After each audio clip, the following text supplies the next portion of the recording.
আজকে আমরা কথা বলবো কোয়েল পাখির ডিম ও ফার্মি মুরগির ডিম কত তাপমাত্রায় ও আর্দ্রতায় ফুটে। আসসালামু আলাইকুম রহমতুল্লাহি ওয়া বারাকাতুহু। আজকে আমি কথা বলবো কোয়েল পাখির ডিম ও ফার্মি মুরগির ডিম কত তাপমাত্রায় ও আর্দ্রতায় ফুটে।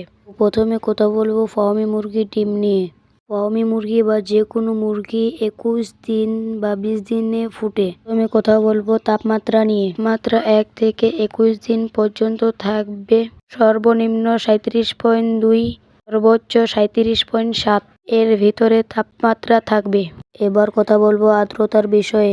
1 থেকে 21 দিনের ভিতরে 1 থেকে 18 দিন আর্দ্রতা থাকবে 50 থেকে 60 এর ভিতরে।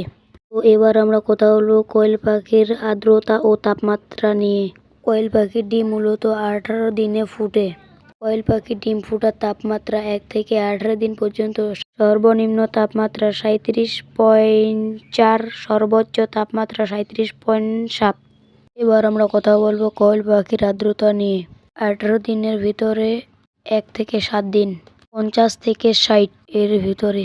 মাঝের 8 দিন আর্দ্রতা থাকবে 60 থেকে 70 এর ভিতরে। আজকে এ পর্যন্ত, দেখাবে অন্য কোনো ভিডিওতে। আল্লাহ হাফেজ।